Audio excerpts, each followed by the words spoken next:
Yasodhanandana Brajachandranjana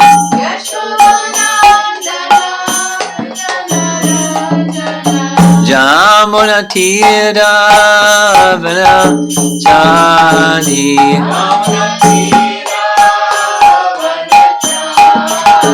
Jamunatira Vanachari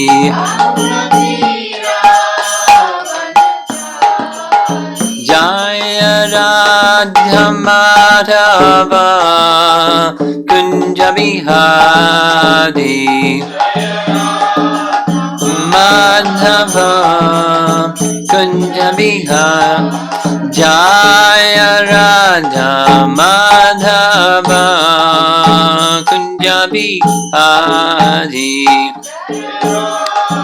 Madhava Kunja Bihari Jayo Vishnupad Paramahamsa Parivajagacharya Astatara Satasi Srimad His Divine Grace A.C. Bhakti Vedanta Swami Srila Prabhupada Ki Ananta Koti Vaishnavrinda Ki Gaur Pimanandi.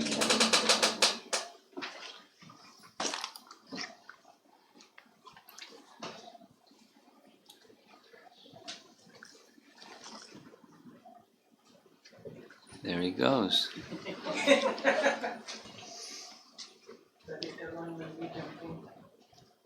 He would be restless, right? I guessed it. Then he will start with the gun. We don't want it. No, I'm afraid of guns.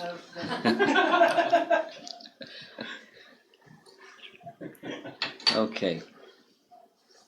So we have adults here, so everybody here knows Krishna. And in the evening classes, we've been discussing lots of nice topics, but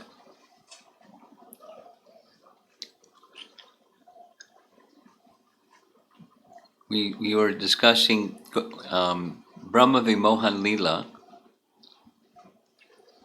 Brahma stealing the calves, cowherd boys, putting them in the cave. You know about that pastime?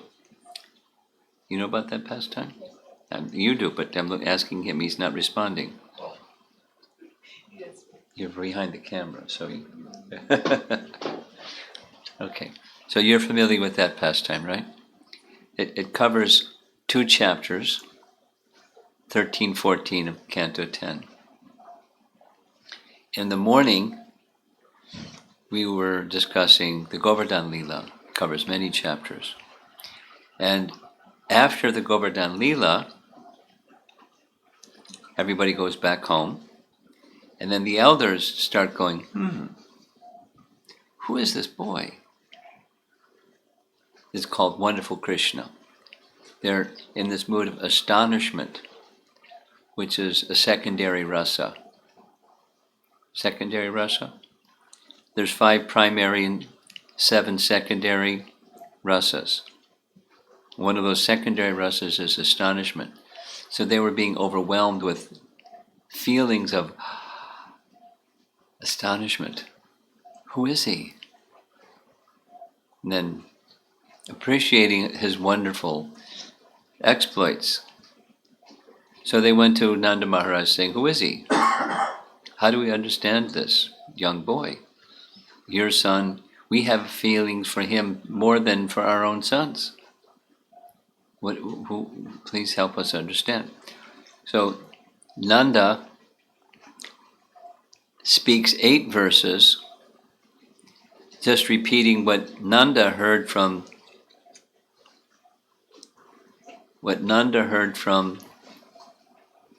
Gargamuni. Gargamuni. I'm going to make sure you're on the same wavelength with the rest of us. Gargamuni is the Brahmana who is superlatively respected as being really good with horoscopes. So he did the name-giving ceremony, and he spoke 8 verses in chapter 8 of Canto 10 that were repeated again in chapter 26 of Canto 10. So Nanda said, this is what Garga said. And essentially, the way that Nanda took it was, he's a jiva that has special powers from Narayan. He's our son. You have affection for him like son, so keep that going. But just appreciate that he has special powers that Narayan invested in him to give protection to us. So Garga said we should give special protection to him. Treat him very, very nicely. And he will bring good fortune to the whole of Vraja. And that's how I understand him, and let's get back to work. So everyone went back to work. So I thought a good place for us to continue after we finished Brahma Vimohan Lila was what happened after that. After this name-giving ceremony, the Namakarana by Gargamuni, what happened in chapter 8. So that's what we're discussing. And one of the things that happened in chapter 8, after the name-giving ceremony, was the childhood pastimes, which are described by our Acharyas in this chapter 8 as especially sweet, Madhurya. There's 8-10 verses. In his growing, after the name-giving ceremony. So we went back to Braja. Nanda arranged for Brahmanas in Braja to do a formal ceremony because this was done in Mathura, in a cowshed, to get off of Kamsa's radar screen, so he wouldn't know about it. But it's a nice place for Krishna to have a name-giving ceremony, is in a cowshed, right? So then his childhood activities. So we're up to Canto 10, Chapter 8, Text 25. And the translation reads, when Mother Yashoda and Rohini were unable to protect the babies from calamities threatened by horned cows, by fire, by animals with claws and teeth, such as monkeys, dogs, and cats, and by thorns, swords, and other weapons on the ground, they were always in anxiety, and their household engagements were disturbed. At that time, they were fully equipoised in the transcendental ecstasy known as distress of material affection, for this was aroused within their minds. You're familiar with Nectar of Devotion? Rupa Goswami's writing, Prabhupada translated as Nectar of Devotion? Not yet. Okay. Well, now it's crossed your ears, so one day you'll become a student in Bhakti Shastri, and that's one of the texts that you'll learn. There's 4. Nectar Devotion is a very important one. And in Nectar Devotion, one of the topics is the Rupa Goswami touches on is the different rasas, primary 5, you know what they are? Neutrality, servitorship, friendship, like Arjuna, parental affection, like Mother Jasoda and Nanda, conjugal affection, like the gopis, 5 primary rasas. You mentioned there's one, this astonishment. So now here's another. That which secondary rasas it's like a tsunami. The normal thing is the tide comes and goes and comes and goes. But sometimes the tide doesn't just stop, it just keeps going and going and going. So sometimes secondary rasas, they cover temporarily, they eclipse the primary rasas, but it just enhances the primary rasa in the mood of some secondary rasa. And then the secondary rasa subsides, and the primary rasa was there all the time, and it becomes prominent without the secondary rasa mixing or apparently eclipsing. So this is one of those. It's a transcendental ecstasy, but it doesn't look happy, it looks sad. They were feeling distress. But it was an ecstasy that enhanced their parental affection. Vatsalya is the parental affection category. And the translation reads, this is Prabhupada's translation, he calls it material affection. Now, in the spiritual world, in Goloka, there's no material anything. But it looks like, so that like family attachment or parents attached, excessively, obsessively attached to the body, that's material. So they have no material affection. But it looks like, because it's their son and they're the parents, and so looks worldly, but it's not worldly, it's otherworldly. And it's not sad, it's an ecstasy. But they were feeling it. For this was aroused within their minds. So here's the purport. We heard previously, this is in this morning class, where our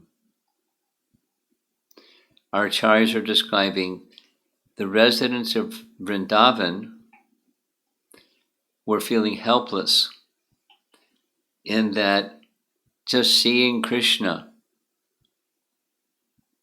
wasn't like they wanted to be attached to Krishna, but Krishna's wanted their love for him, so he aroused their love for him by his qualities. He didn't do anything.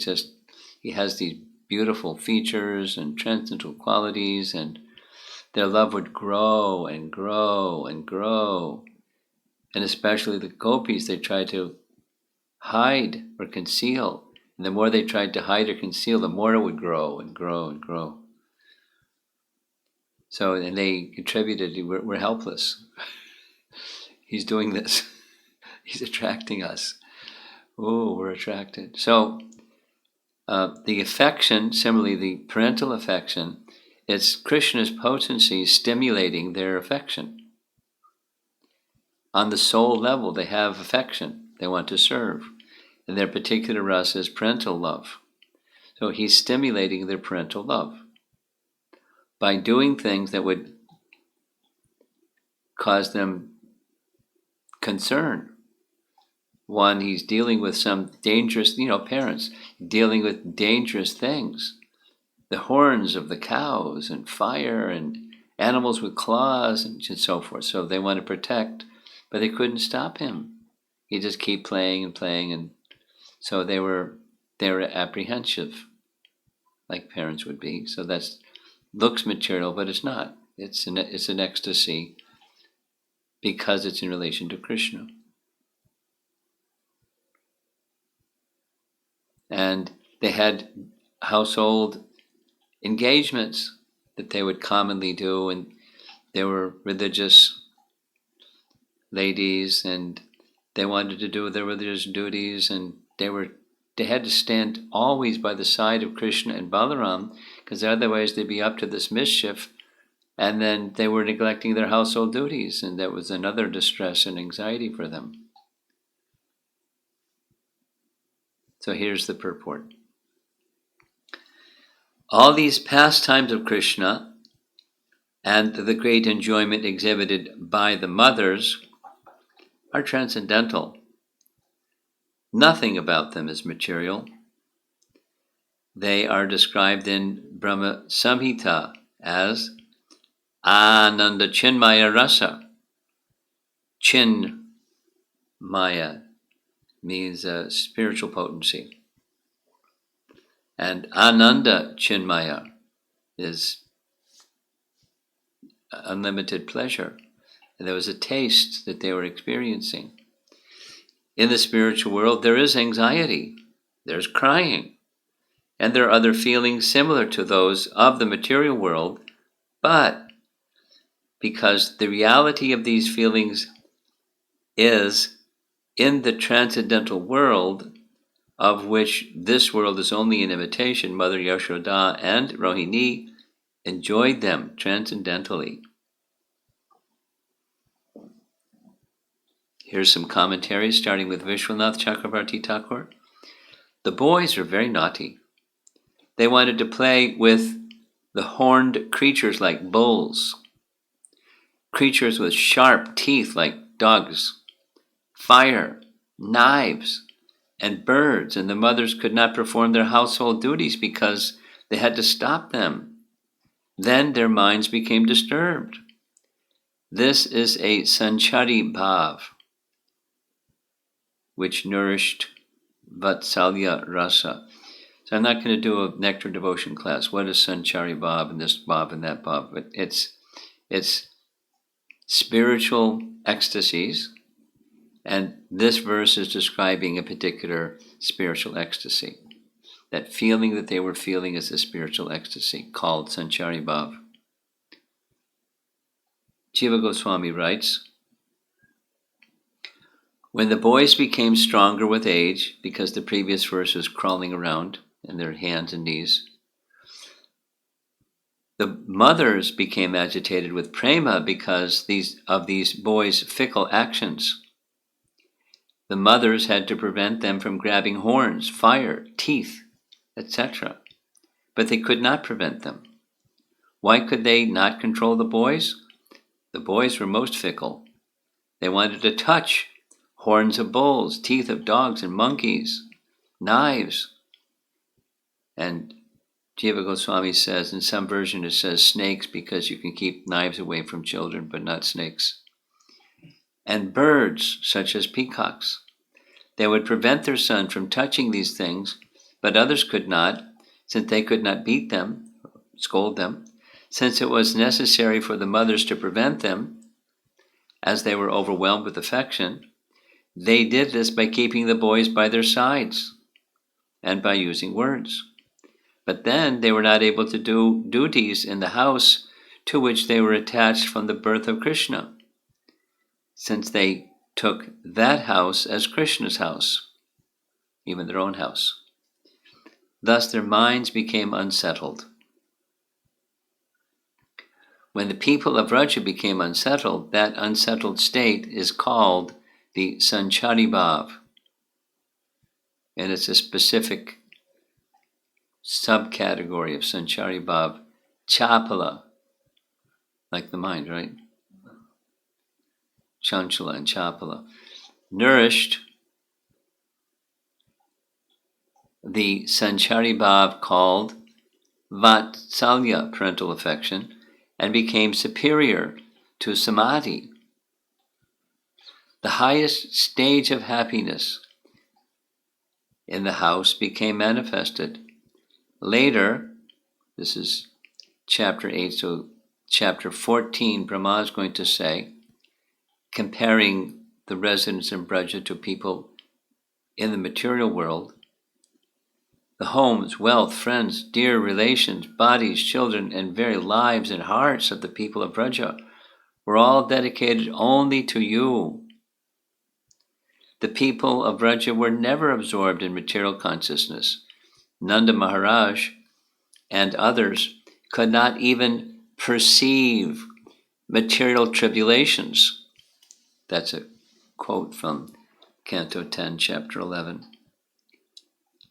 Yashoda's ecstasy, bhava, is praised in the next chapter, Chapter 9. Neither Brahma nor Shiva nor even the goddess of fortune, who is always the better half of the Supreme Lord, can obtain from the Supreme Lord, the deliverer from this material world, such mercy as received by Mother Yashoda. From all these verses it is clear that their bhava was most exalted. This is continuing his commentary. He makes mention of Vaishampayana. You know who he is? Vaishampayana. Vaishampayana is one of the direct disciples of Vyasa. When Vyasa divided the Vedas into 4, he entrusted the Yajurveda to Vaishampayana. And there's a whole story of one of his disciples and how the Taittiriya Upanishad came to be. Familiar with that story? No? Okay. It's okay. But just Vaishampayana, who is a disciple of Vyasa, also describes the parental attraction of Nanda and Yashoda to Krishna and Balaram. Quote from Vaishampayana. The 2 boys, from infancy, were like one body, shining like a small moon and sun. They slept together, ate together, dressed together, and nourished their infant emotions together. They engaged in the same activities, like one body in 2 forms. They were absorbed as one child in carrying out heroic feats. They were the same height and acted like humans with divine qualities. Protecting the world, they were disguised as 2 cowherd boys. They appeared beautiful in their pastimes, which were entwined together. They both shone effulgently, like the moon and sun in the sky. They wandered about in a crooked manner everywhere, with snake-like arms. Covered with mud, they shone like 2 proud elephant calves. Sometimes they were smeared with ashes, and sometimes with cow dung. The young boys, bright as fire, would run about, and sometimes they would crawl about on their knees. They would play in the calf pen, covered in cow dung up to the head. Endowed with all beauty, they gave joy to their parents. Sometimes they would insult others and laugh. They were filled with mirth, and their hair was disheveled. With moon-like faces, the 2 young boys shone with splendor. So that's a nice description of their childhood pastimes. This is Jiva Goswami's commentary. And in Priti Sandarbha, I'll explain. Jiva Goswami was very prolific. So prolific that he not only wrote a commentary on Srimad-Bhagavatam, but he wrote 3 of them.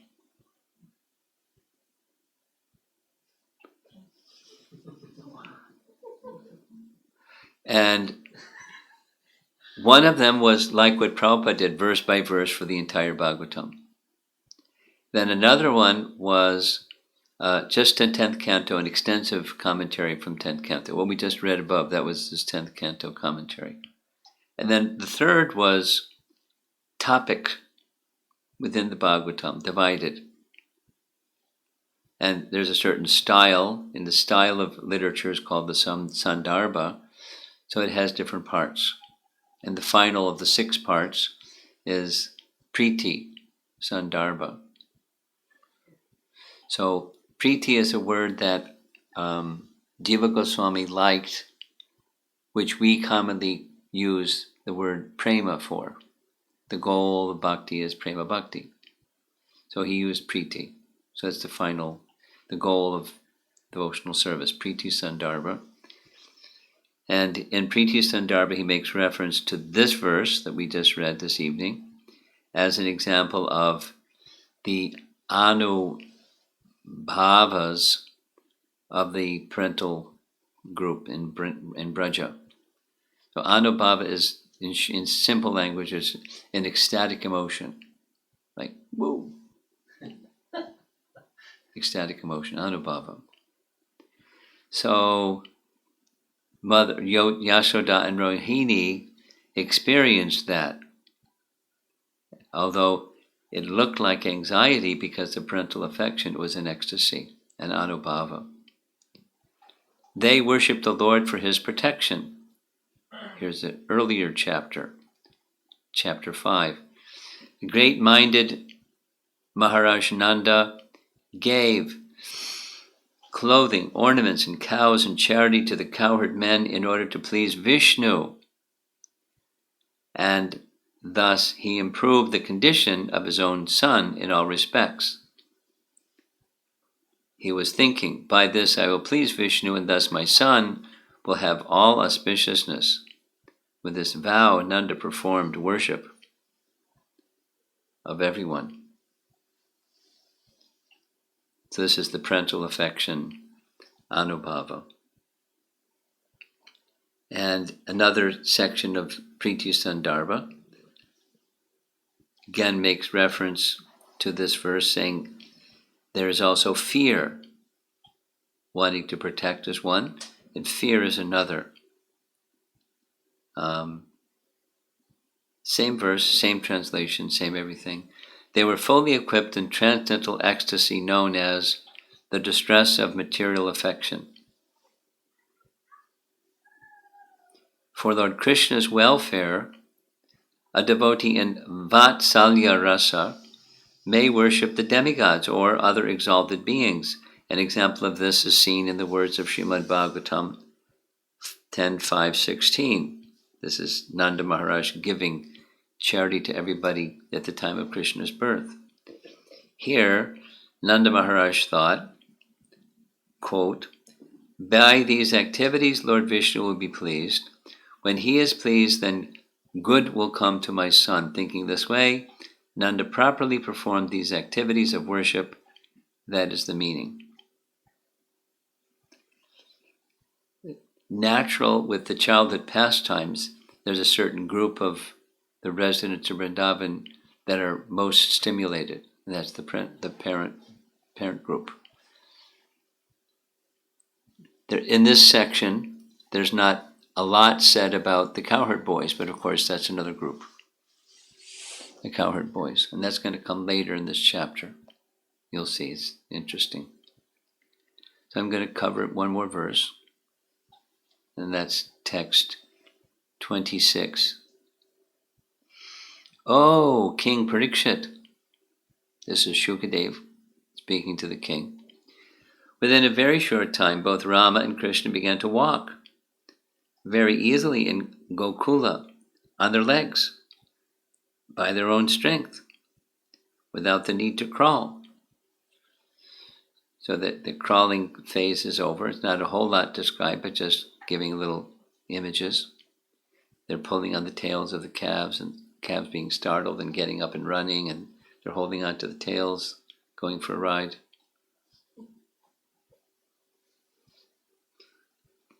Purport: instead of crawling with their knees, the babies could now stand by holding on to something and walk little by little without difficulty by the strength of their legs.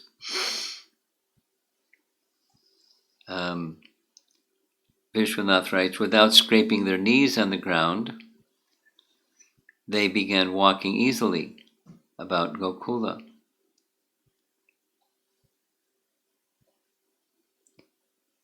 Jiva Goswami says, out of eagerness to describe everything at once, Shukadev, after quickly describing the first part of crawling and walking pastime, begins to describe the last part, impelled by remembrance of the sweetness of those later pastimes. In just a little time, the boys were able to walk around Gokula without rubbing their knees on the ground because of extraordinary intelligence and strength. They did this easily because of their strength. O Parikshit, sage amongst kings, you have understood the sweetness of these pastimes, just as I have. Some similar, without scraping their knees.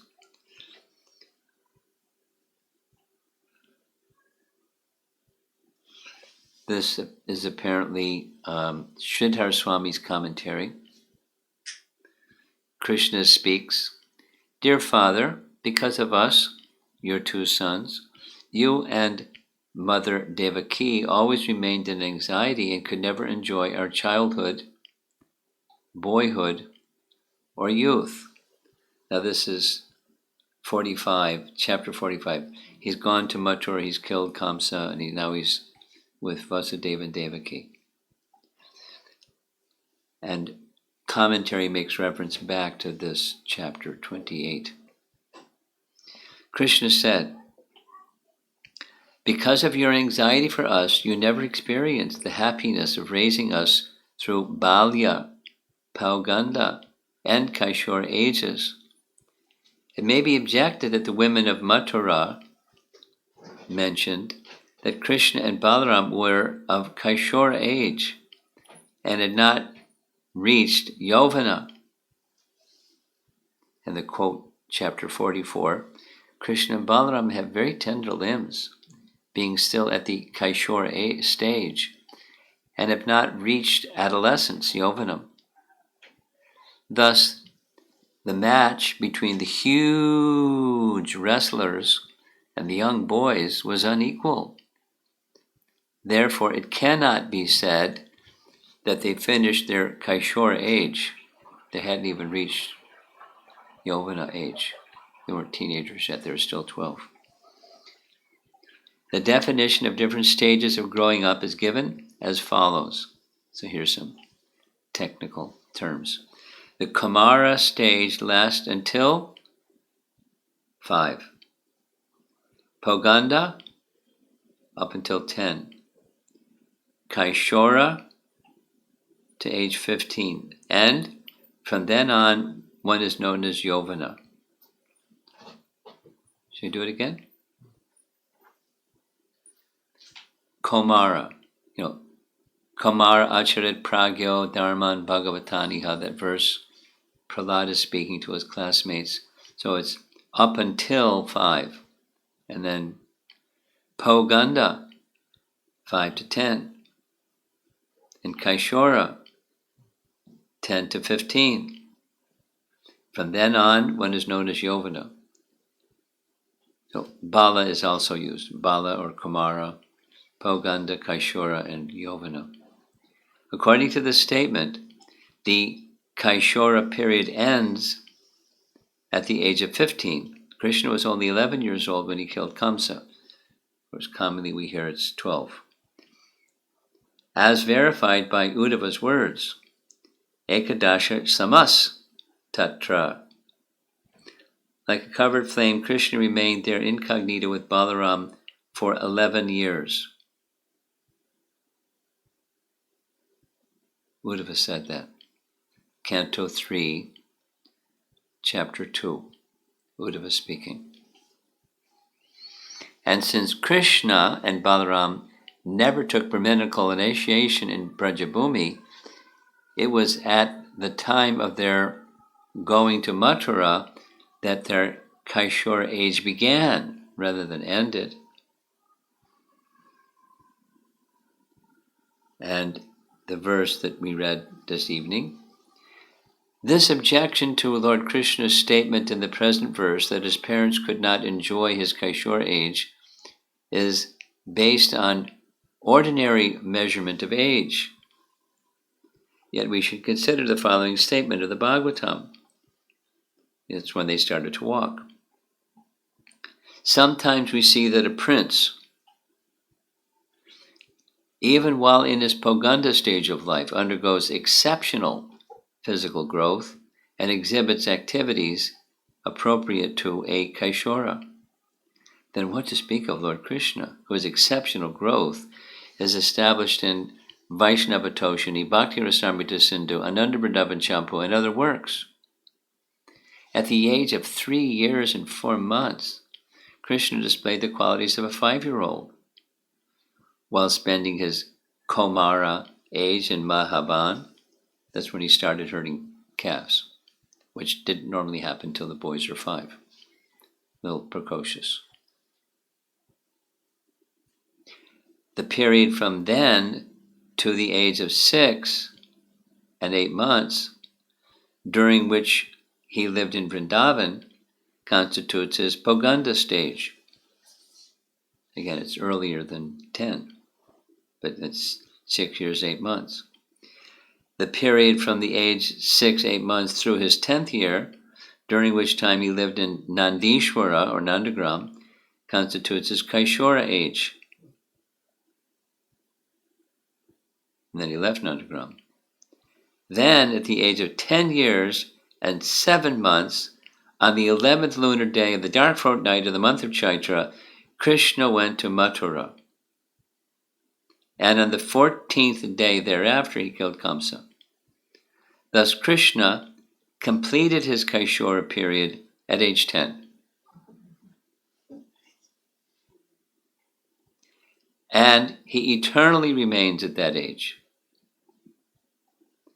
In other words, we should understand that from this point on, Krishna remains forever a Kaishora. Don't ask me about that one. Paragraph. The point is illustrated by the following statement in Srimad-Bhagavatam 10:55-28. Quote, this is now there in Dwarka. When Pradyumna, who was of Kaishora age, entered the inner apartment of Krishna's palace in Dwarka, he appeared the same as Krishna. And the women hid themselves out of shame. Why? Because he looked the same age as his father, Kaishora. They thought, uh-oh. There are similar statements in the Agamas and Pancharatra. Thus, on the day of killing Kamsa, Krishna had both passed the Kaishora age and not passed it. So there. By this explanation, there is harmony between Krishna's statement in this verse and that his Kaishora age had passed, and the statement of the Mathura women that he was in his Kaishora age.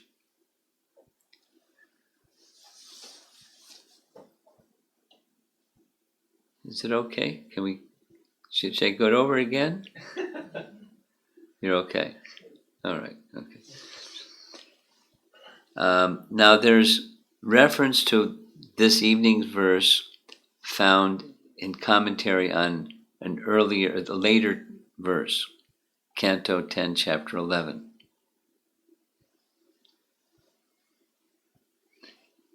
Translation of that commentary, Jiva Goswami.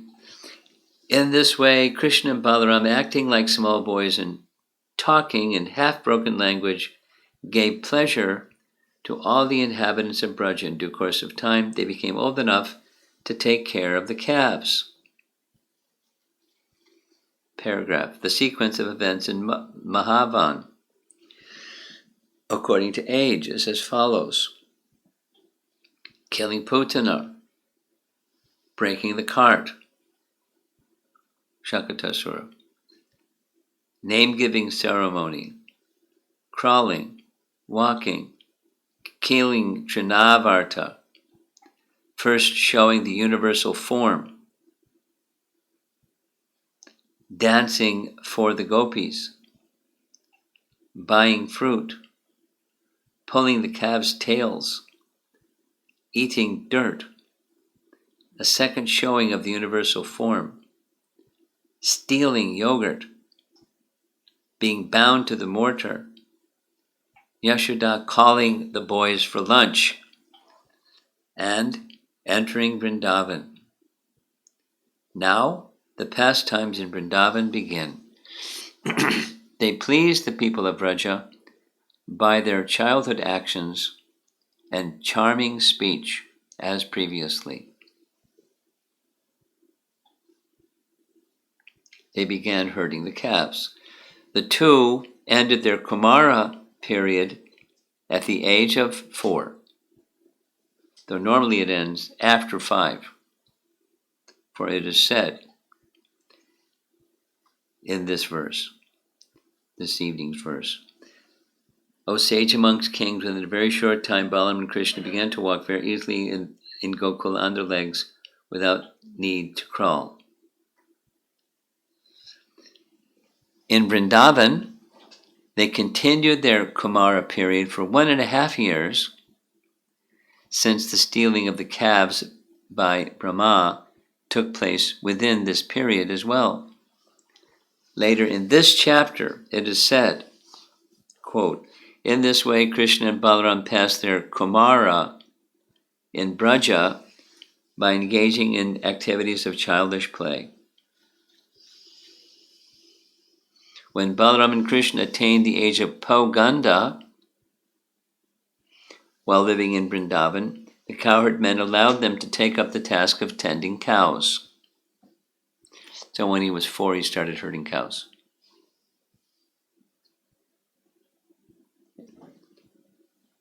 Nice story. When he was 3, he wanted to herd the cows. So he asked Mother Jasoda. She said, "Do you know how big the cows are? You wait a while, grow up, and you can take care of the cows." That's so nice, thank you. But he was very determined, so he went to Nanda. And he petitioned Nanda. And Nanda, a little later, he was determined. So Nanda made a deal that you can herd the calves. But we're going to have a big festival to honor your taking part in the family business. So they had a big festival, and everybody came and gave gifts to Krishna to go take care of the calves. And somebody gave him an umbrella, and somebody this and that, and buffalo horn and flute, and got his first flute. Mother Jasoda had 2 gifts, a white umbrella and shoes, because he was barefoot, village boy. And Krishna refused. And Mother Jasoda was, why? Because we're going to take care of the cows, and we can't wear shoes if the cows don't have shoes. So if you make shoes for every one of Nanda Maharaja's calves, then I'll wear those shoes. You have to make an umbrella too for each one of the calves. So it doesn't say what happened after that, but he was given charge of the calves, and then sometime later the cows.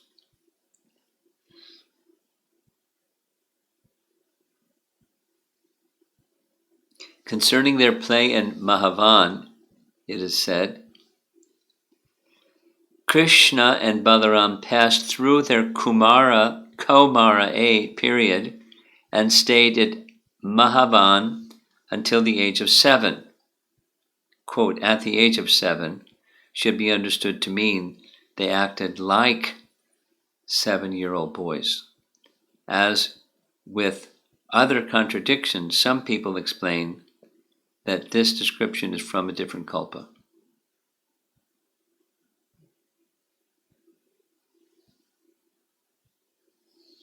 So here's another commentary on Krishna's having entered into Mathura, the killing of Kamsa chapter. Krishna said, "Dear Father, because of us, your 2 sons, you and Mother Devaki," this is speaking to Vasudeva, "you and Mother Devaki always remained in anxiety and could never enjoy our childhood, boyhood, or youth." Krishna addresses his father first, since he is more prominent, Vasudeva. He addresses him as father to arouse within him paternal affection, since Vasudeva did not have strong affection because he had knowledge of Krishna as the Lord. In saying that they could not enjoy his Kaishora period, he means that they could not enjoy his full Kaishora period, but only part. He does not mean to say that he had now passed the Kaishora period, since it is said that Kaishora, Napa, Yovana, they attained Kaishora period but did not enter Yovana period. They had just begun their Kaishora period. One should consider the order of their age according to the people in Braja. He lifted Govardhan when he was 7 years old, and quotes the verse. On the one hand, this boy of only 7 years old, and on the other, we see that he lifted the hill of Govardhan. Therefore, O king of Braja, a doubt, this is the elders of Braja, a doubt about your son arises within us. So it's specific, he was 7. He held up the mountain on the 3rd lunar day during the waxing moon of the Kartik month. He completed the 7th year on the 8th lunar day of Gauna Bhadra month. Out of affection, the people stated he was 7 years old, when actually he was 7 years old, 2 months, and 10 days old.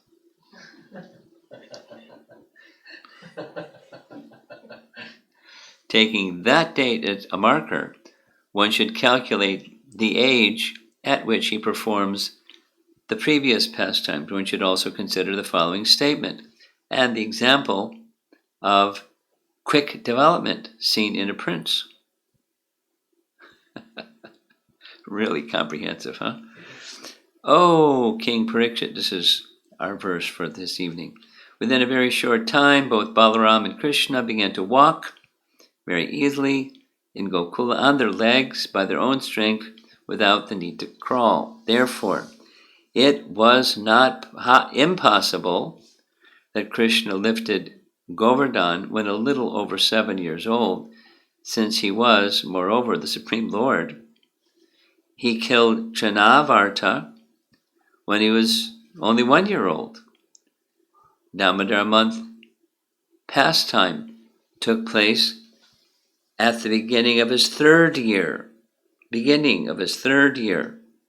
during the Kartik month.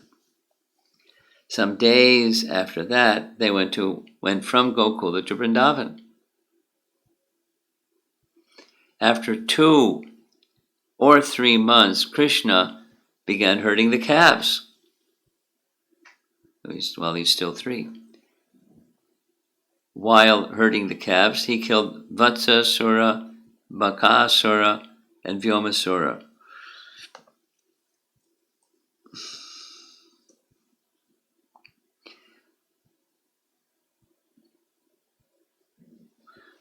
When the 3rd year was complete, and he entered his 4th year, I'm all mixed up, in the autumn season of Brahma, Brahma stole the calves and cowherd boys. So as he entered his 4th year in the autumn season, Brahma stole the calves and cowherd boys. He entered his Poganda period at that time. There's some typing errors here. However, not to confuse things, from Canto 10, Chapter 12. O great sage, how could things done in the past have been described as being done at the present? Krishna performed the pastime of killing Aghasura during his Kumara age. How then, during his Poganda age, could the boys have described this incident as having happened recently? So they described the event before it happened. Thus, because of the theft, there was delay in Poganda manifesting. Poganda age appeared when Krishna was 5 years old. He began herding the cows on the 8th lunar day of the waxing moon of the Kartik month. In the summer of the 5th year, he subdued Kalia. In his 6th year, he had fun herding the cows. At the beginning of the 7th year, he entered Kaishora period. At that time, he killed Dhenuka. On going to the forest of ripe tal fruits. That evening, the gopis showed first signs of love for him. And here's the description, chapter 15. With their bee-like eyes, the women of Vrindavan drank the honey of the beautiful face of Mukunda, and thus they gave up the distress they had felt during the day because of separation from him. The young Vrindavan ladies cast sidelong glances at the Lord, glances filled with bashfulness, laughter, and submission, and Krishna, completely accepting these glances as a proper offering of respect, entered the cowherd village. He keeps going. He's like really into finding out the ages of everything. The pastime of subduing Kaliya and killing Dhenuka are narrated out of order. In the summer of the 7th year, Pralamba was killed. During the Ashvina month of his 8th year, he played the flute. During Kartik month, he lifted Govardhan. So in his 8th year, although it's commonly said 7. This is when the inhabitants exclaimed that he was only 7. You quote the verse. His father, afraid of Kamsa, brought him to Braja, and for 11 years he lived there with Balaram like a covered flame. Canto 3, Chapter 2. This is Uddhava. He's piecing all these statements and trying to make sense out of it. At the beginning of his 8th year, on the 11th day of Kartik, waxing moon, he was bathed and given the name Govinda. On the 12th day, he went to Varuna's kingdom. On the full moon day, he immersed the inhabitants in Brahma Hrida. It's showing the elders the Vaikuntha realm. That's what this Brahma Hrida. It's a lake of Brahman. During the winter season, he stole the gopis' clothes, since this is mentioned in Varaha. In the summer of his 8th year, he gave mercy to the wives of the Brahmanas. In his 9th year, he performed the rasa dance. He went to Ambika Vana during Shivaratri. On the 14th lunar day, he killed Shankachuda in Palguna month. In his 10th year, he performed pastimes as he pleased. He killed Arishta on the full moon of Chaitya month when he was 11. He killed Keshi on the 12th lunar day of Gona Palgun. On the 14th day, he killed Kamsa.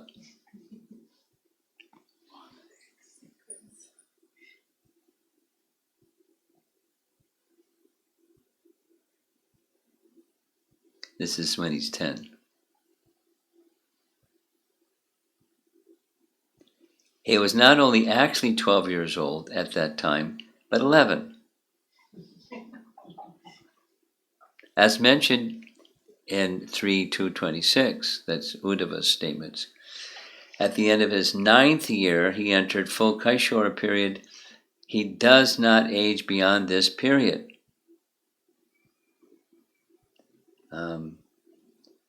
This is again making reference to the women of the palace thought Pradumna was Krishna, thus the women became bashful and hid themselves here and there. Though Pradumna was young, he was similar to Krishna.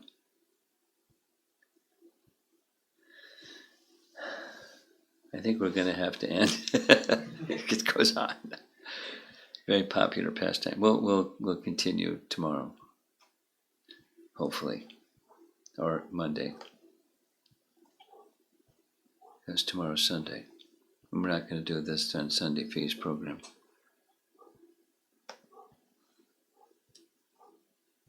So compliments of our great Acharyas, who really did their homework, and they didn't have computers.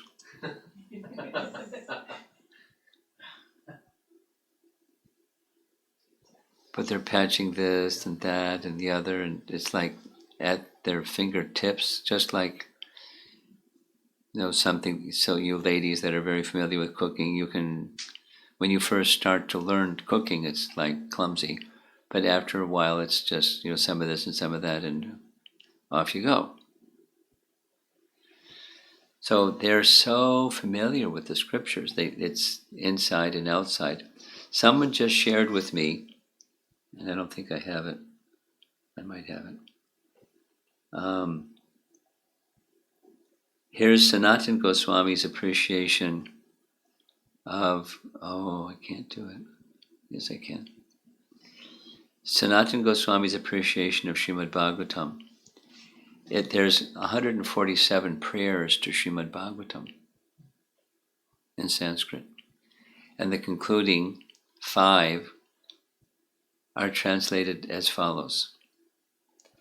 Oh, Srimad-Bhagavatam, oh, nectar churned from the ocean of all the Vedic scriptures, oh, most prominent transcendental fruit of all the Vedas, oh, you who are enriched with the jewels of all the spiritual philosophical conclusions, oh, you who grant spiritual vision to all the people of the world, oh, life breath of the Vaishnava devotees, oh Lord, you are the sun which has arisen to dispel the darkness of the Kali Yuga.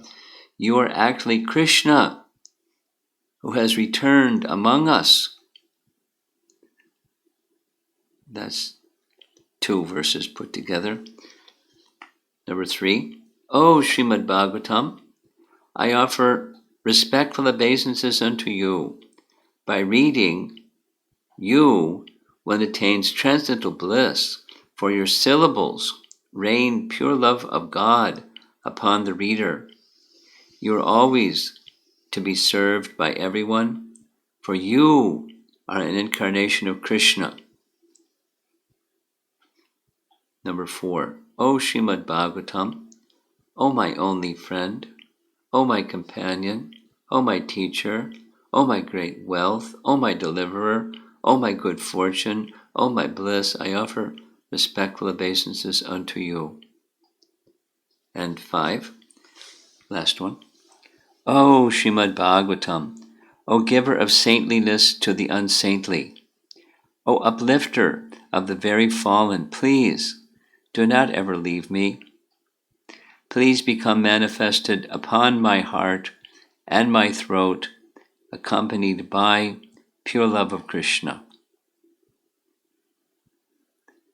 And that's, 147th verse of verses glorifying the Bhagavatam. He loved the Bhagavatam, and I think the Bhagavatam loved him. And I've added this to a section where the Bhagavatam and Krishna are the same. I mean, there's this classic reference from the Padma Purana that says the first 2 cantos are his lotus feet, and the next 2 cantos are his legs, and next 2 cantos are his waist, and so forth. So they're parts of the body of Krishna, and the Bhagavatam is the form of Krishna, a literary feature, but the form, just like the deity form, the literary form, the name form, Vacha and Vachaka. This, the name called in the form of the name, the form of that sound vibration. So the Srimad-Bhagavatam here, you are actually Krishna who has returned among us, or you are an incarnation of Krishna, literary incarnation, a literary form of Krishna. So we're just,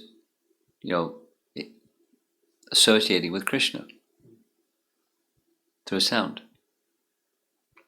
And then, of course, our acharyas are helpers. They're agents of Krishna to assist us to enter into the sound vibration properly.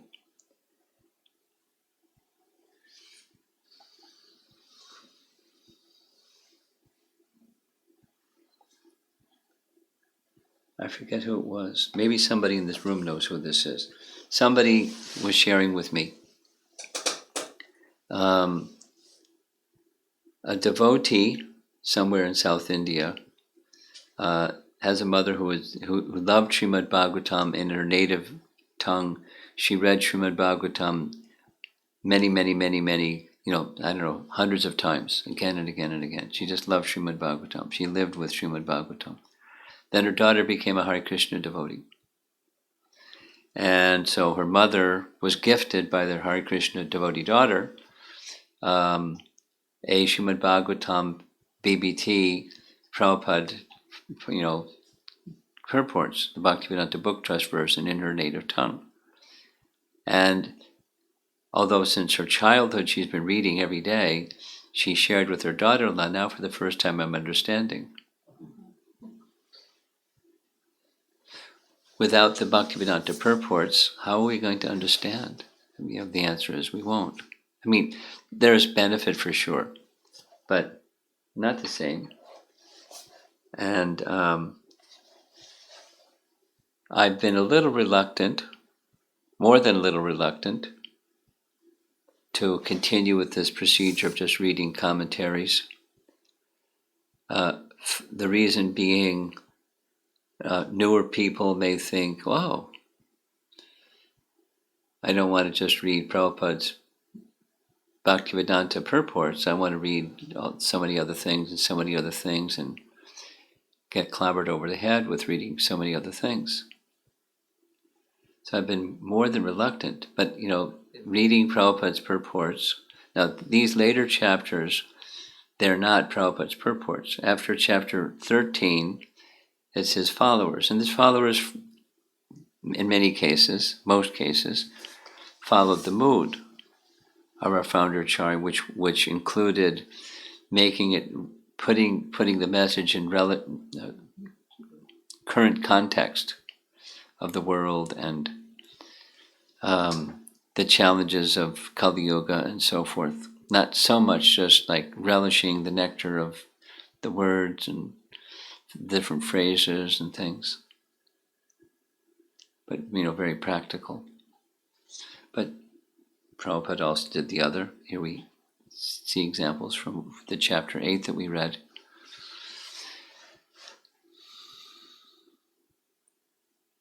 For me, because I am familiar with Prabhupada's writings, it makes me appreciate what service Prabhupada did for everybody to take these very elevated teachings, bring it to the world that knows nothing, in language that's quite simple and accessible.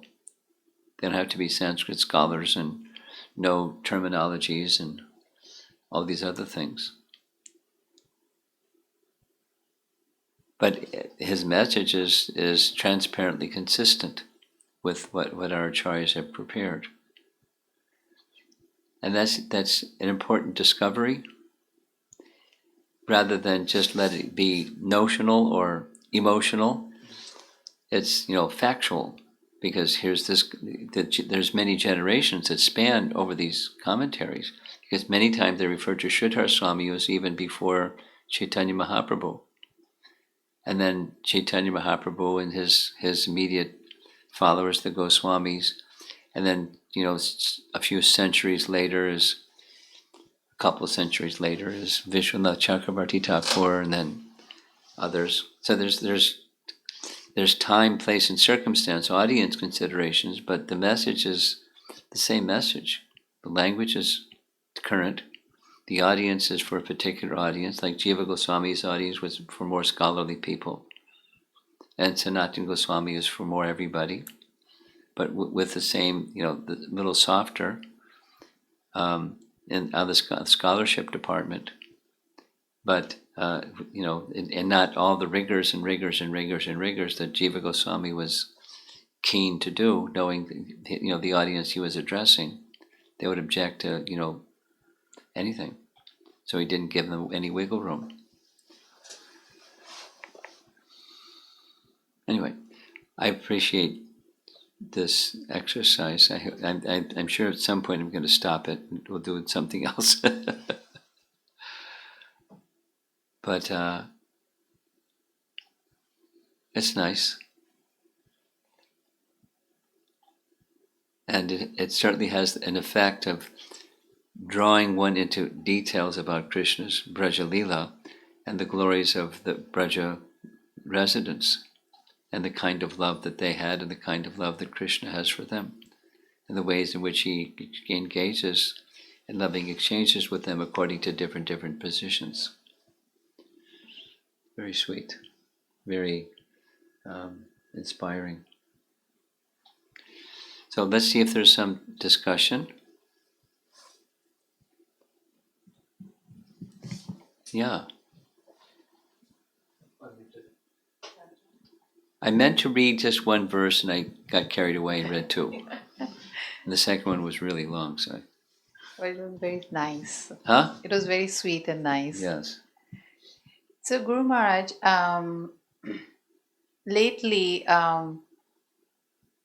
because of internet or access to so many other books being translated by other Gaudiya Vaishnavas, sometimes even those who are in Iskcon, they like to read books or commentaries made by other Gaudiya Vaishnavas, and I've been asked what's wrong to read those commentaries. While we are chaste to Prabhupada, what's wrong in reading other Gaudiya school books? How can I respond to something like that? Well, Shivaram Maharaj wrote a little booklet, Shiksha Outside of Iskcon. And so if you don't have a copy, I can provide you with a copy. I've not read that. Okay. And, it was during a period of time in Iskcon where it was like, it was a fashion. Without naming names, it was a fashion. And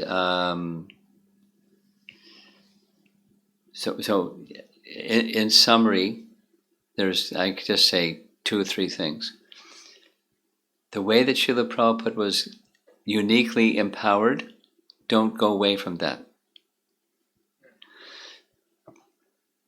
Others don't have that same Shakti and mercy and the gift of bringing you to Krishna, so don't go away from that, although it's interesting and so on and so on. Another reason is that there's always going to be some differences, and when we read differences, then the mind can become disturbed. And third reason is, these are lesser reasons than the first reason. The third reason is where you hear from is where your faith goes. So hear from our founder Acharya with fidelity to, it's like this. A woman who is married doesn't look around and say, well, he might make a nice wife or husband. Maybe that person would have been a nice husband. A chaste wife doesn't do that. And the disciple doesn't do that. A follower, we've been brought to Krishna Bhakti by our founder Acharya and his representatives. So we should be chaste like a chaste wife is to her husband. And then fine, there's other nice husbands out there, and that's okay.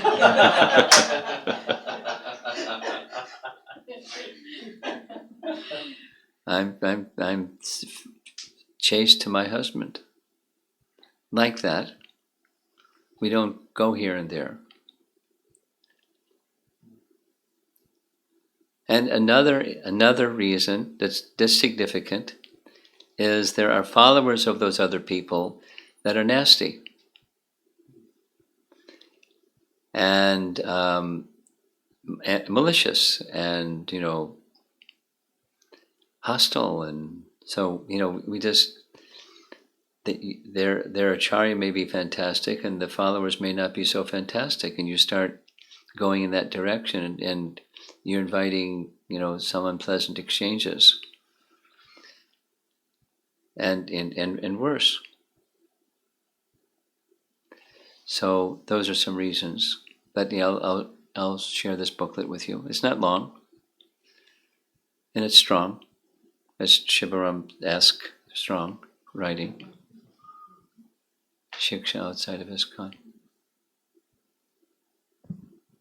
Thank you, Guru Maharaj. And also, I was thinking the recent discussion on Brihad Bhagavatamrita, I stopped for that reason. Yeah. I was just, one of my thoughts went to, I remember in 2003 when volume 1 had come. Actually, that was the first time you stayed in our house to just read that book. The memories went back, and how much you were relishing,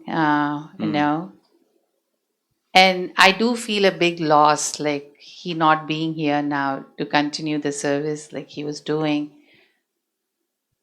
In Iskcon, do we have those kind of scholars who can provide, like being chaste to Prabhupada and then providing,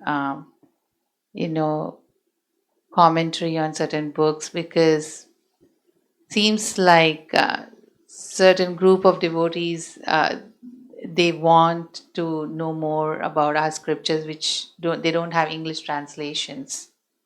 So, as a like Iskcon as a movement, is it really making any efforts? Because I'm sure there's some scholars in our movements also. Yeah, there are, but for newer people should be repeatedly, repeatedly encouraged to become very familiar with Prabhupada's books, not casually, okay, what's next? I want something new.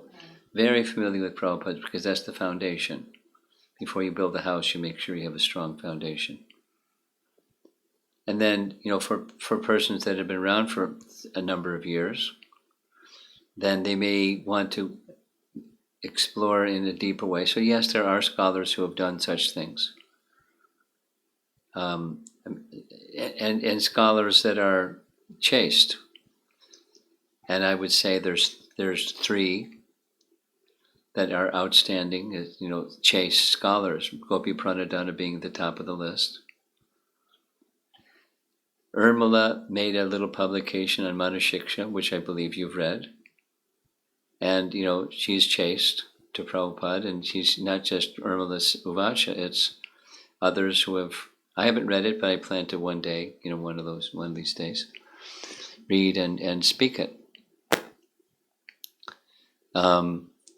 Then another is just like Sarvabhavana is a Bengali translator of writings of Bhaktivinoda Thakur, and I find his translations are, his language is a little elevated. He uses terms that you have to look up in the dictionary. They're not regular, even literary terms. He's a refined person, language-wise, linguistically-wise.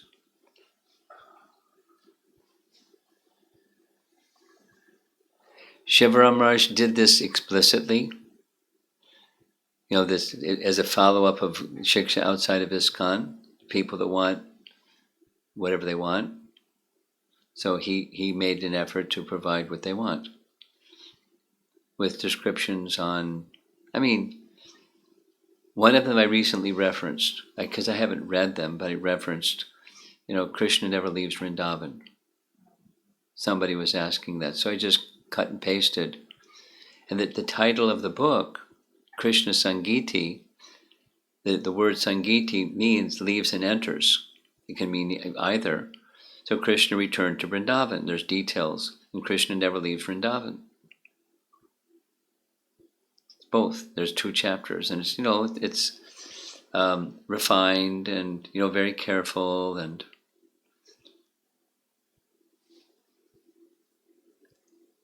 but it's not a bread and butter. That's not the main diet. It's for different audience, and it's embellishment to the bread and butter. the main bread and butter, meaning our main staple diet, or rice, dal, and chapatis.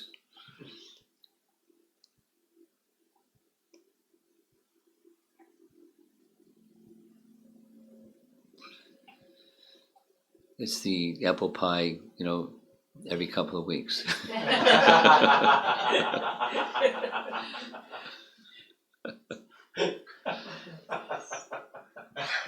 Or a little pizza party or something. You don't eat pizza every day, come on. So, any other comments, questions from our persons in the room? Because that's our first order of business. Hare Krishna, Maharaj. Hare Krishna. I just wanted to know, I'm trying to chant attentively, as you said, but what are the different forms of bhakti you can practice on daily basis? Well, what are the different forms? It looks like you have one form right over here. Yes. A whole bunch of forms, including some cows and peacocks and all kinds of everything. So, deity worship is another form. There's Shravanam, Kirtanam, Vishnu Smaranam. You familiar with that sequence? Yes, right. Okay. Pada Sevanam, Archanam, Bandhanam. So these are all forms of different forms of worship. But initially, everything is resting upon the first two, Shravanam, Kirtanam. And then from the Shravanam, Kirtanam, cleansing and awakening of the desire to be in Krishna's service comes, and then the refining of that desire to be in service to Krishna manifests in different forms. So here's an example, just like way over there. On Nrsimha Chaturdasi, some devotee sent me a poem to Lord Nrsimhadev. And I asked him, who's the author? And he said it was him. So it was just a prayer, a bandhanam. So we can recite standard prayers. I think even Prahlad has learned the Brahma Samhita prayers, right?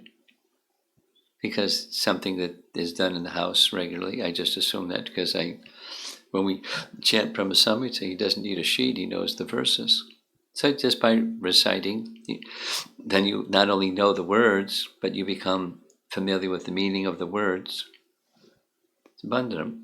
That's a form of offering prayers. Like the prayers I just recited of the Bhagavatam. I know somebody that recites them every day before reading the Bhagavatam. They enter into the mood of Sanatana Goswami, feeling how vital and being connected with Krishna by reading Srimad-Bhagavatam before they read Srimad-Bhagavatam. So prayer. Yeah. So it's good to kind of like warm up before you enter into like bhakti. Like warm up means in my language, like when you are really new, you're trying to stop your other activities and enter into the bhakti mode. So there's a lot going on around the I see house. with your hand is going like this. That's the mind saying, what's wrong with you? Yeah, I'm in charge and you're not paying attention anymore. What's going on? Yes. So it goes a lot. So how to calm that thing down and then enter into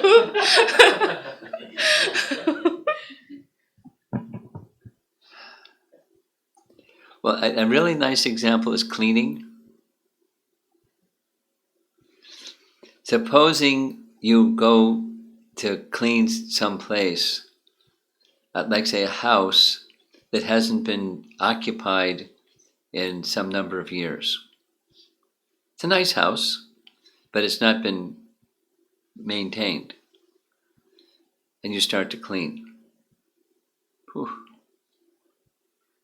dust is flying in all directions, and you can hardly breathe, and you're like, where's my N95 mask here?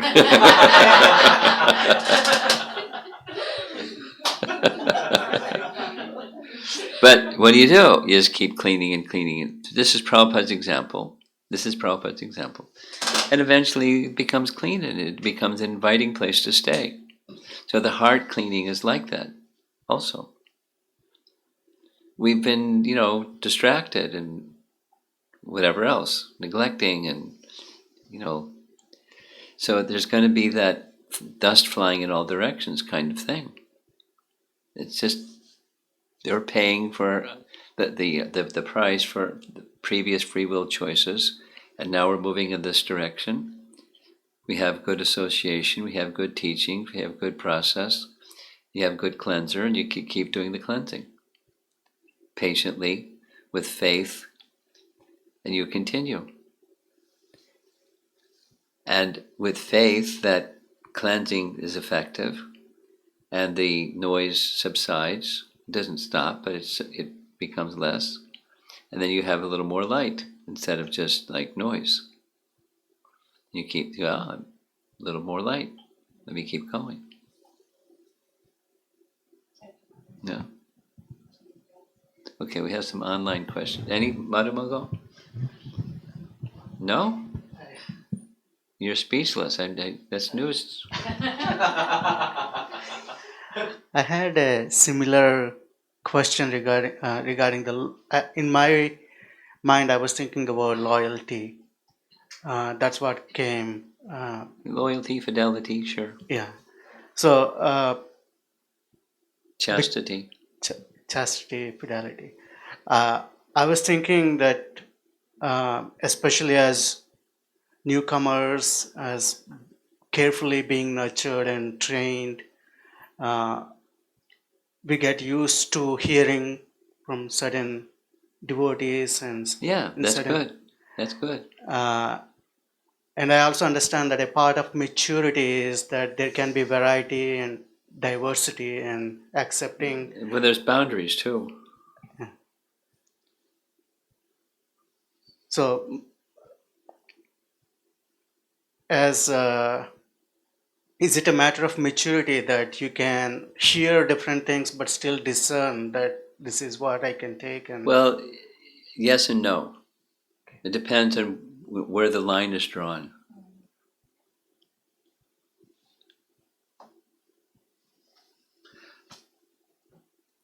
Keshava Bharati Maharaj, you know his name? I heard. Okay. He's an interesting person. In short, Keshava Bharati Maharaj speaking. I've edited maybe 12 different books, and he listed the books.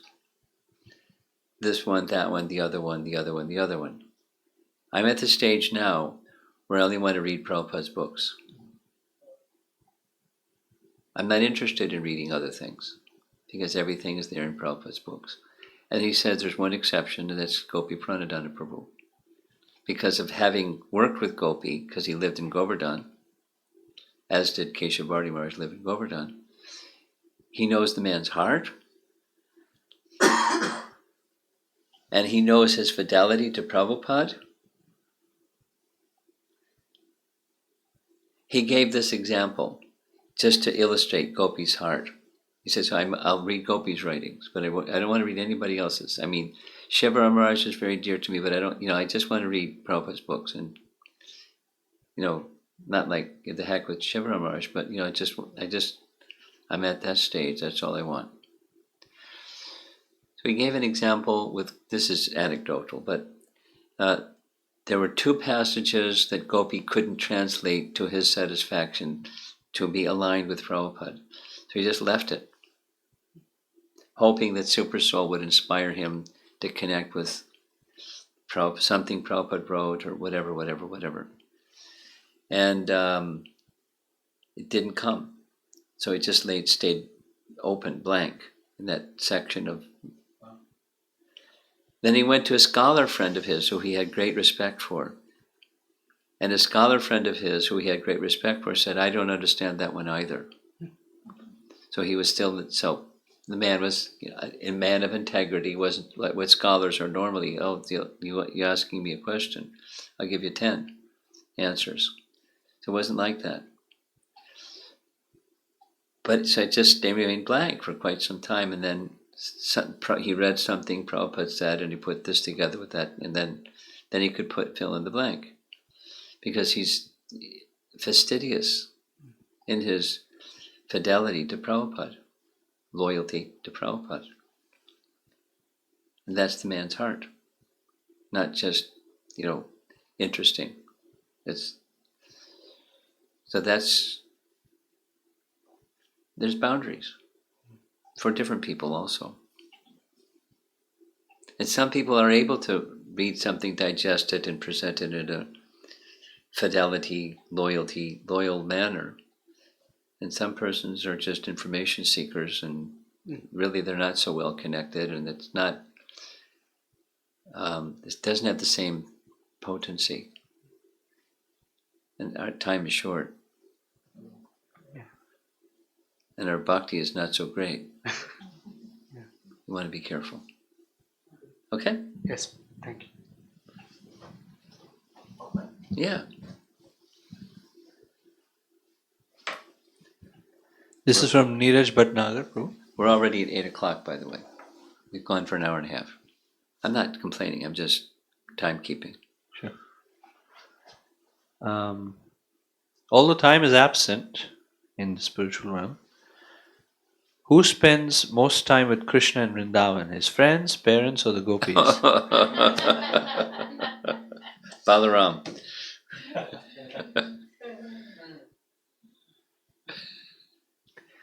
This is from Jyotirmayi Mataji.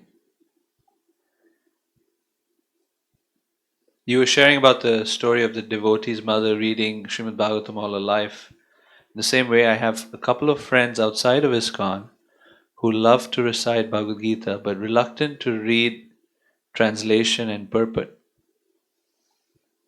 From their perspective, they feel reading the verses in itself has its potency.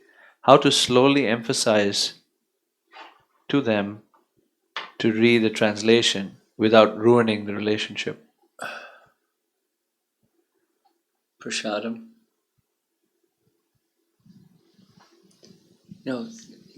Whatever it is that they feel they can receive, give what they feel they can receive. And since, she's really good in music, then she can involve them in music. And through that relationship of having involved them in music, she can then, read something aloud. I want to share something with you that I really was really inspired by, or something like that. Little drops here and there, strengthened by their relationship.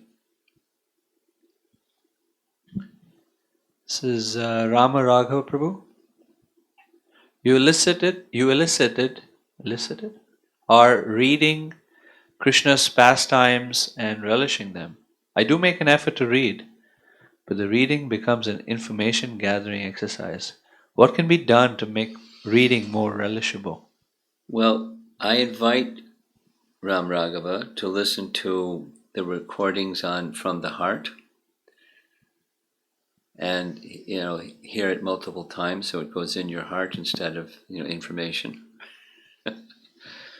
And that will give you some keys on how to go more from the heart and less just information gathering.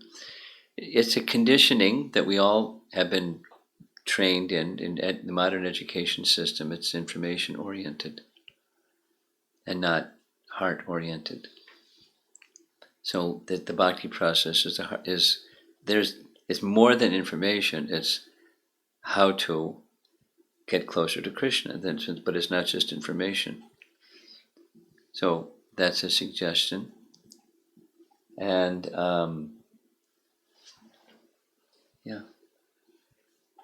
since your mentor knows this territory very well, discuss with your mentor and ask your mentor for some suggested things to read and hear on the topic.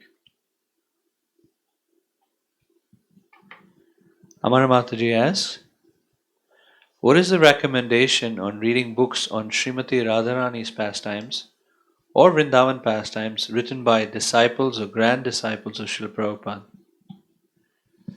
Prabhupada? You read Prabhupada's books.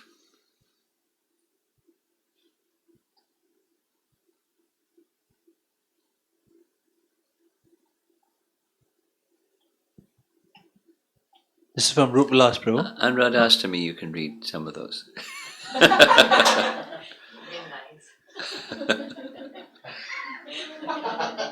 I do that on Radhastami. I still tell some of these stories.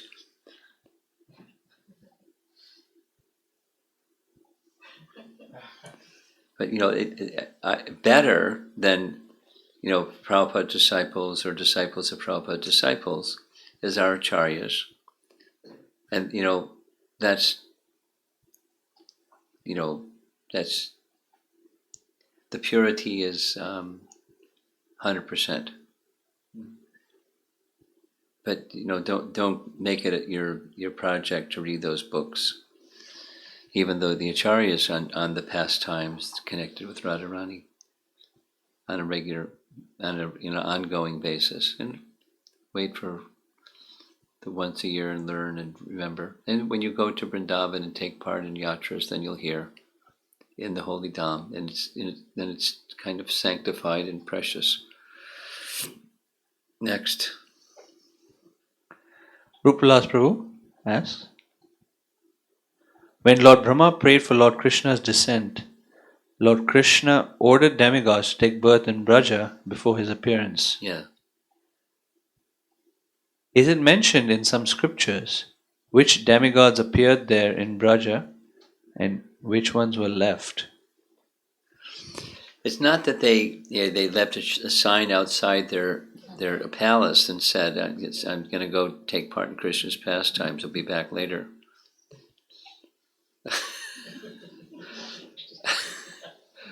The explanation is that partial expansions of them descended and entered into the personalities who are associates of Krishna. And when Krishna's pastimes were completed, those partial expansions returned to their origin. There's details describing what I just said, but for example, Drona and Dara. You can find lots of information in Prabhupada's books about Drona and Dara. Read about it. You get a sense of what I just said by Drona and Dara. And others similarly. This is Prakash Govindam Prabhu. Is it okay to tone down the directness of some of Srila Prabhupada's commentary when sharing with specific persons? Yes. Whose conditioned nature I know well? Yes. For example, demigod's position and worship. Etc. Well, it's not just you tone it down; you just may pass it over until you have the relationship that they're ready to hear. So you can be selective, sure, with new people that they have sensitivities.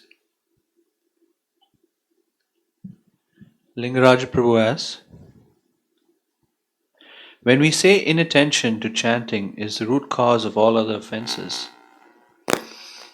does that mean attentive chanting will make it easy to overcome other offenses? Yes. If so, Namabhas stage or the transition stage is just attentive chanting? That's the root of the transition stage. It has the root has branches and leaves and twigs and fruits and flowers, but that's the root. Is that it? Okay. Over your shoulder. Hare Krishna Maharaj. Hare Krishna. Maharaj, I am little confused No. between chanting and japa. Like in both cases, we are chanting holy name and we are chanting the name of Supreme Personality. So chanting and chanting. What's your question? Like Kirtan. I know what he Yes. means. I'm just asking, what's your question? Like question is like I'm on work and I'm driving, and while driving also I'm keep on chanting. Kirtan. Okay, that is Kirtan. Well, what do you do? It depends what you're doing. Whether it's Like- what's your question? I'm not clear. Are you clear what your question is? Yeah, like confused between Kirtan and chanting, japa. Okay, so be now specific. You know, with one is musical and the other is not. So now, what else do you want to know? What's your question? I'm not clear what your Question is,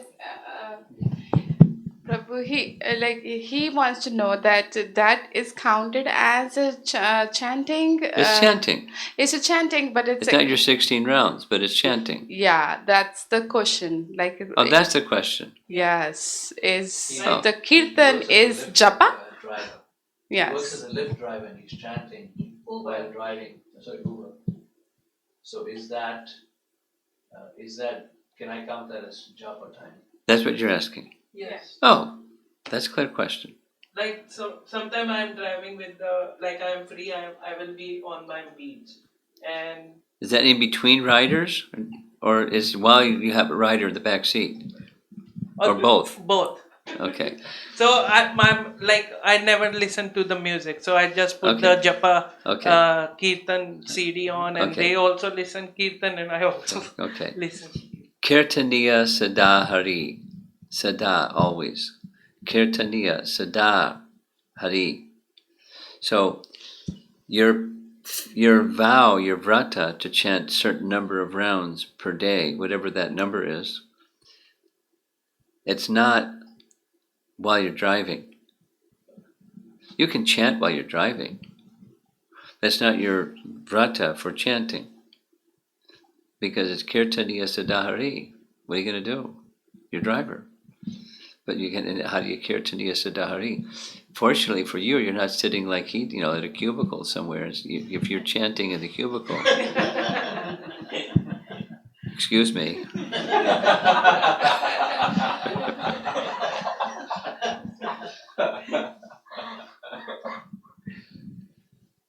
So you can chant while you're driving on beads, or without beads. Just hear the japa tape and chant with the japa tape or recording. But your prescribed japa is not that. Is that clear? So you have to chant. So japa is always on the beats. That doesn't have to be. It's not only it's not on the not only it's on the beads. It's supposing you've got one hand on the steering wheel and one hand on your beads, and you're driving all day. You got somebody in the back seat. That's not your prescribed japa. You can. I don't drive like that. Okay, but but that's not your committed. Some people do that. I know some people that do that. But I'm just responding to your question. That's not your vrata. It's part of just life where Kirtaniya Sadahari.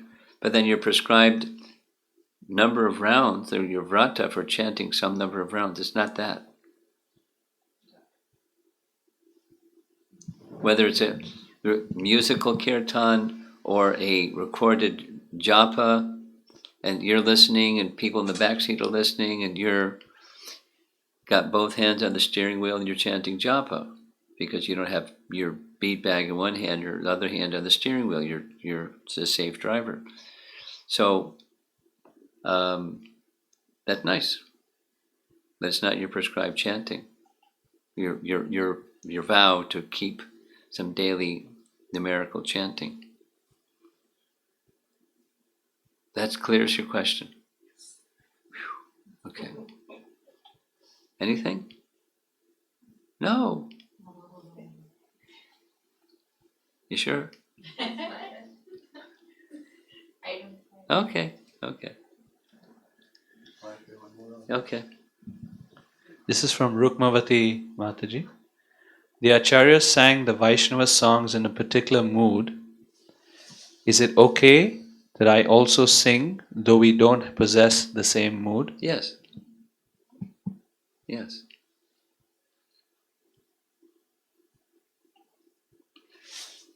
Srila Prabhupada ki jai.